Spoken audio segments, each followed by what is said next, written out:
My wife, Dahlia, female 28, and I, male 32, lost our apartment 2 months ago and moved in with Mom temporarily. Issues began to arise between Dahlia and Mom, and I had to ask my friend Anthony, male 31, to let us move in till I had enough money to rent out. His wife was away visiting family and he agreed, but even there some issues started to arise. For your information, Dahlia is very shy around Anthony. She grew up in a conservative home, so it's understandable, but sometimes it can be a bit much, I admit that. For example, she freaked out when she accidentally drank from his glass. She made a fuss when he passed by the guest room once when she was lying down and the door was open. Thankfully, Anthony was super understanding and we were able to talk some of these issues out.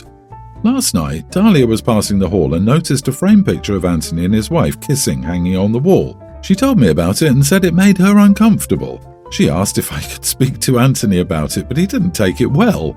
He gave me a look when I talked to him and said this was bonkers because, 1, his wife put it there, and 2, the picture holds sentimental meaning to him and his wife, and argued that it wasn't some explicit picture of them, just a customary wedding kiss. We started arguing and he said that it wasn't like it was hanging in the living room wall or a perfectly lit room. I asked him to be a little more considerate because it's not like I asked him to remove it completely, just move it elsewhere that Dahlia won't reach or keep it off the wall until we leave. He said he was sorry but still refused. I explained how Dahlia was feeling, but he said he was sorry again but would not move the picture. So we argued some more, and he said it was his house and I was being pushy and kind of too comfortable with making such demands and being pushy still. This morning, Dahlia refused to come out of the room until the picture was moved. Anthony is refusing, which makes it worse. Now I feel like I'm getting stuck between a rock and a hard place. Yes, she might just be overreacting, but I feel like this isn't such a big ask for Anthony to decline and turn down. If it were me, I'd go the extra mile to ensure my guests are comfortable. Anthony has been a friend of mine for 10 years. I wouldn't have asked to move in with him if I didn't have a strong bond with him. He constantly talks about all the things and situations I helped him out with, and we are considered brothers. So, am I the idiot? If your wife is uncomfortable with images of someone kissing, wait until she finds out where babies come from. Your wife is being bonkers, and you are both horrible to a friend who has saved you from potential homelessness. You are the idiot, and so is your wife. You're in their home. Your friend is doing you a huge favor and this is what he gets in return. Stop enabling and coddling her. Find somewhere else to live if you're going to behave like that. Right? What would be uncomfortable about a stork putting your baby by the door and ringing the bell? I mean, the audacity. Dahlia needs help. Opie and his wife should move out if they aren't going to appreciate their friend doing them a favor and putting a roof over their head. Anthony could have the picture painted on the entire living room wall. Opie has no right to ask him to remove it. No wonder Mom had a problem with Dahlia. Opie, you are guests in their home because you are currently homeless. Get a grip. They're not guests. Guests are invited by the host to stay somewhere that is not their primary place of residence. People who ask if they can move in because they have nowhere else to go are beggars or charity cases, but not guests. Not shaming them for being in that situation, but it's a completely different thing from being a guest. Don't forget that she got upset because he walked past the open door where she was lying down. He can't even walk around his own home just in case she's a room with the door open. If I were you, I'd start packing because Anthony is about to throw you guys out. Let me guess, the issues you had staying with your mother had everything to do with your wife being ridiculous. This isn't about being from a conservative home. So what is going on here? Your wife seems to be systematically driving wedges between you and important people in your life. That's worth examining. If Dahlia has issues with everyone in her sphere, I promise she's the issue. My stepsister Amy and I, both teen females, are in the same grade at school, but we've always had different friends and classes, so I didn't spend much time with her until this year. My dad and her mom met at a school event a couple of years ago, and they got married this year due to an oops baby. Since her dad isn't in the picture and my mom has been overseas for work for a few years, the living situation has gotten weird, and Amy and her mom haven't done much to make it any better. I could tell Amy hated the idea of our parents being together from the start, and I thought it was just that she didn't like all the changes. I didn't know until later that it was partly because of me. She comments about me being Miss Perfect and how everyone caters to me because I'm pretty. I'm average at best. I play sports, so I stay in shape, but I'm nothing special, and I can't do makeup to save my life. Since we all moved in together, she has something snarky to say every time I do well at something or go out with friends or anything. It's annoying, and the parents wouldn't do anything about it except just laugh it off. So I finally snapped at her about it and said not even being pretty would make up for her ugly personality, so maybe she should work on herself instead of me. She screamed at me and her mom got mad and told me I was being cruel. My dad did stick up for me, but told me later in private that Amy had a rough time socially, is depressed and feels bad because I'm high performing at school and people compare her to me now. He asked if I would try not to be as obvious about doing better than her and if I could stay home more or include her in more stuff, so she feels better. I told him I was just living my life and would not do anything different just because she was jealous. I don't want to hang out with her because she's mean, and my friends don't deserve that. So the best I'm going to do is ignore her from now on since she gets to throw shots. It sucks too much to take one back now and then. It's causing stress and my mother says I'm a stuck-up brat. My dad has been trying to keep me home more, but I told him keeping me out of my clubs is going to look awesome for college scholarships, so he's frustrated. My mom says just to ignore them and do my thing, but everyone else thinks I'm an idiot. Not the idiot. Why is it that parental discipline only came into the picture when you snapped and clapped back at your stepsister instead of correcting her for bullying you? Your stepmother's a jerk, and your stepsister is likely just a product of her mother's parenting skills. Your dad trying to keep you home more and thus minimize your successes is entirely out of line. She seems to be putting herself in the position of being a victim living in your shadow. This has nothing to do with you. She needs to join clubs and do things that interest her instead of picking at you. Remember, your mom is right. Just put stepsis and her mom on an information diet and suggest she gets therapy. You're too old to play happy families anyway. Disagree with mum. Just ignore never works with bullies. They see it as enabling. OP needs to stand up for herself and her whole support system from friends and teachers because her parents obviously would enable the step brat. OP, allowing her to bully you because she's depressed and jealous is not the answer. Never lower yourself just to make someone else feel better. I, 37 male, am an assistant to the manager, Pat, 43 female, at a local business. I've been here about 10 years and my manager has been here for about 13. We just took on a new hire about a month ago, Layla, 21 female. Saturday evening, Layla stayed after work with most of her co-workers and us and their plus ones for a little Halloween party. We had snacks, drinks and some alcohol. My manager organised everything and some higher-ups from the business's branch in the capital were supposed to pop by. Unfortunately, my manager had to leave for an hour or so to take care of some personal things, so I oversaw things while she was gone. Everything was going fine, so I got a drink. At some point shortly after, I was chatting with a co-worker and his girlfriend when I spotted Layla across the room drinking a twisted tea.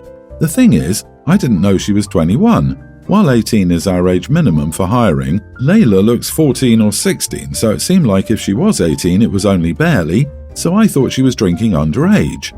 So I walked over and asked her to stop drinking and throw it away, and that I wouldn't talk to the manager about it as long as she stopped now and didn't argue with me about it. She looked surprised and started apologizing and said, "I thought we were all allowed to drink. I didn't mean to break a work rule. The others are drinking." I told her it was not a work rule, it was the law, and that's when she looked confused. I took a drink from her and said, "Honey, you know you're underage. This is a work function at a place of business, not your friend's house." I was just trying to be polite and let her know that even though I wasn't going to allow it, I wasn't necessarily upset with her, and she wasn't in any trouble. This was when things got messy. Layla started telling me she was 21, turning 22 in about 6 weeks, and that she had no problem going and getting her license for me because she gets this kind of confusion from people often. I told her that I'd like to see her license, but that I'd still rather she not drink from the rest of the night. She asked why, and I told her that no matter what her license said, she still looked like a teenager, and I couldn't have people in the store seeing her drink and thinking I condoned underage drinking, especially when the higher-ups come by. Layla said okay, dumped her drink, and then disappeared. Someone later said she called a friend to pick her up and went home. I came into work yesterday morning and Layla didn't show up, and when I asked Pat where she was, she told me Layla got today off because of the Halloween party incident and that we needed to talk about how I treated her. She said I had no right to keep Layla from drinking when she was of legal age to do so, regardless of how young she appears, but I still think I'm right and that Layla posed a potential liability. Was I the idiot here?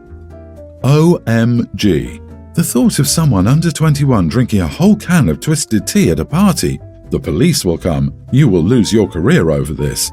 You have no business being an assistant when your first response to seeing her with a drink was to order her to throw it away.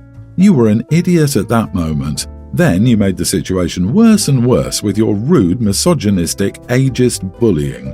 Also, you called her honey? That's condescending and gross. This could be a colossal HR problem because you potentially discriminated against her based on her age and looks. I wouldn't be surprised if your employer terminates you. So keep your misogyny in check next time, okay, honey? You are the idiot, and if anyone here is a legal liability, it's you. Once she confirmed she was of age, you had no right to treat her based on how old she looked to you. I think she can pretty credibly threaten a discrimination lawsuit against your company. She wouldn't necessarily win, but who wants to take the chance? I gave birth to my son 18 weeks ago. My whole pregnancy was kept under wraps for the most part, except for my husband's parents and my sister. The news I was having a baby did not go over well with my dad, his wife, or my half-sister. So for people wondering why I kept it from them, there are two reasons. A few years ago I thought I was pregnant and had a loss. I'd been open about the positive test, and when the truth came out, my dad's wife was smothering. She told me that was when a girl needed her mom the most, and she would not let me push her away like I always had. She married my dad when my sister and I were young and our mom had died, so she saw herself as filling that mom role, but she was too pushy about it. Even after all I'd been through, she wouldn't give me space when I asked for it, and my husband had to make her leave our home. The other reason is my sister has 2 kids. Throughout both pregnancies, our dad's wife tormented her with talk of how she needed her. As her mom, she needed to be there for her baby as she was experiencing pregnancy, and talked about how becoming a mom would bond her to her and make her appreciate her in a new way. My sister actually grew to despise her because of it. Neither of us were ever big fans of hers, but it made her despise her because she was so sure she would fully replace our mom by being there for my sister's pregnancy. She even told our sister she was being dramatic when she said she missed mom. Stepmom said pregnancy makes women irrational and there's no reason to miss a ghost. My sister hasn't allowed our dad's wife to be known as grandma to her kids ever since. All this led me to keep quiet when I did successfully get pregnant. I don't live close to my dad anymore, so I just stayed away. I also knew it would hurt her feelings, but I honestly didn't have it in me to care.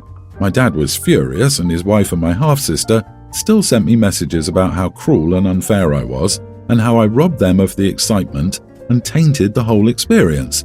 They both said how Dad's wife becoming a grandma for the 3rd time was important, especially given her other grandkids will never call her grandma, and I was selfish to take joy from her.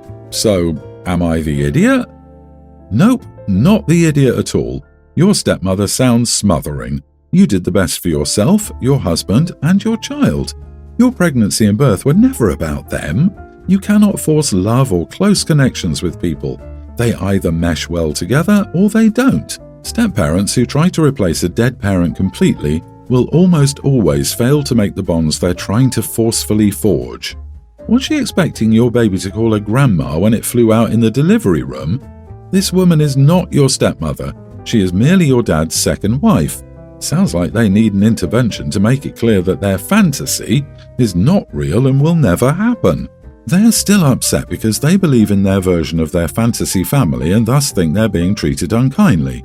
The only way you'll ever get them to back off is to get them to accept reality. As it stands, you're doing the right thing to protect your family and keep the boundary. Congrats on the new bub. Sending you lots of contented baby vibes. My ex recently lost his home due to not paying rent for 5 months and getting legally evicted. He's currently bouncing between couch surfing and sleeping in his car. My ex does have a steady job he's been at for several years. He's just insanely bad with money, and it's not unusual for him to be overdrawn 2 or 3 days after getting paid because he can't prioritize his bills over his wants and impulse buys. We have a tween son who lives with me and my husband around 80% or more of the time. Kiddo is in therapy, which I pay out of pocket, along with all of his extracurriculars and everything else he needs and wants. Currently, I'm not receiving any child support, but we are supposed to go to court about it later this month.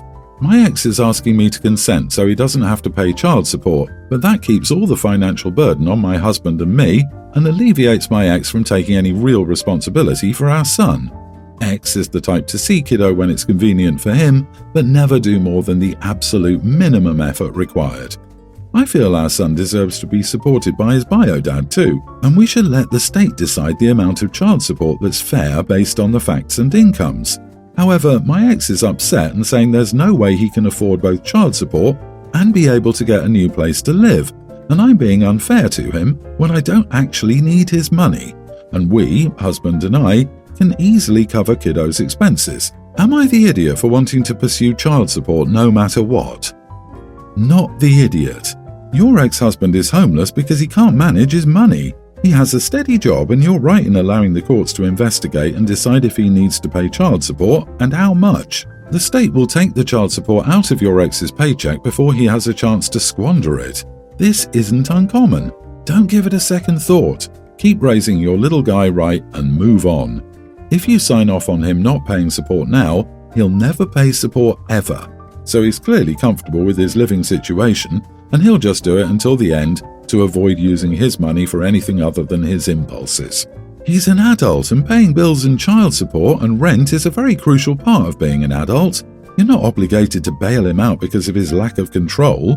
He can sign away his parental rights if he doesn't want to pay child support.